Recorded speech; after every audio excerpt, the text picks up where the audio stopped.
Satnam. Amandeva here, offering a discussion about the Moon card in the Lenormand deck. We are looking at the expanded gilded version and the old style.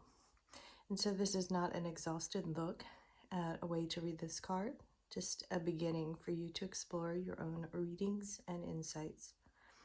And so what does the Moon represent to you? And to me, it's seeing beyond the illusion. Notice the focus here, drishti. In yoga, we talk about drishti, where your focus is. So where you set your mind and intention is what will grow. And when we think about the moon, it illuminates the light and the dark. It illuminates the shadow. And to me, this card also represents a lot about patience. Think about the cycles coming to completion. If we think about emotions bubbling and rising, it's like this idea that this too shall pass. And with the number 5, so 32 to 5, the change is brewing. And with the 8 of Hearts, following your dreams.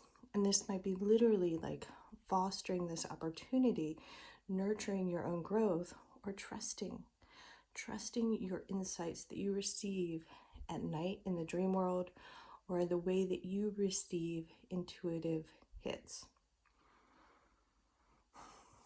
Also, the idea of like gears are turning. What if everything is working in your favor?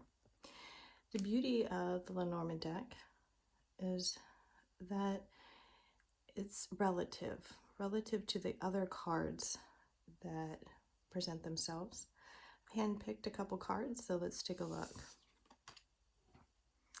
The letter. And so at a first glance, what do you notice? What comes to mind?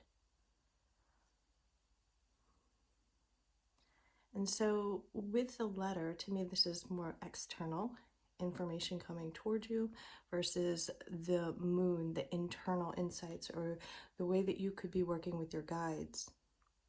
And so when you have 27 to 9, what do you want to see in the external?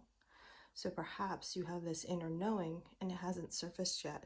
And so the letter could represent the information that comes to you to confirm what you already know, or 9 to complete, almost complete, because 9 to 10.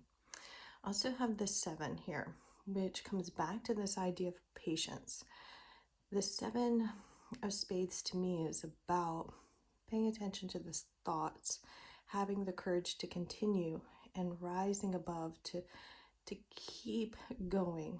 And so what you receive, how is that filtered by either emotions, right? Discerning an emotional intelligence, discerning the internal versus the external, and discerning, especially when we have this Aquarian age, of what is either relative to the context of a situation, but what's relative for you to even open up and consider and read. You know, not every message or intuitive hit or energy needs our attention.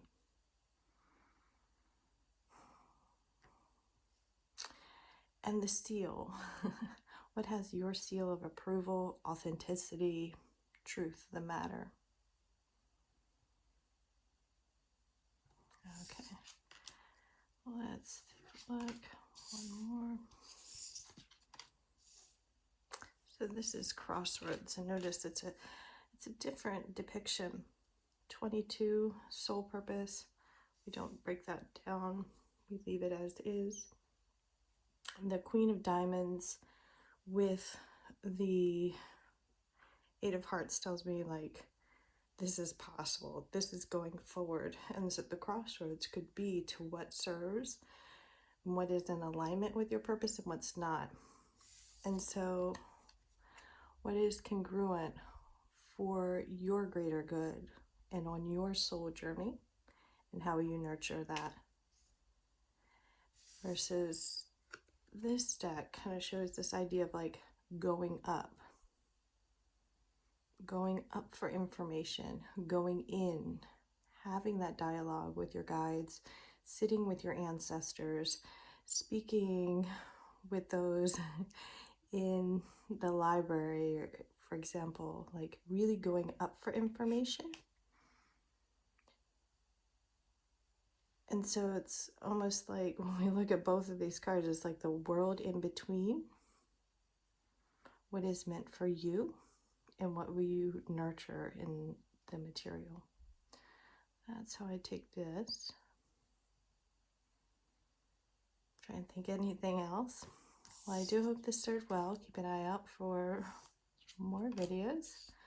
Keep going. Leave a comment below, or feel free to send me a message if you have additional questions or want to book a personal reading.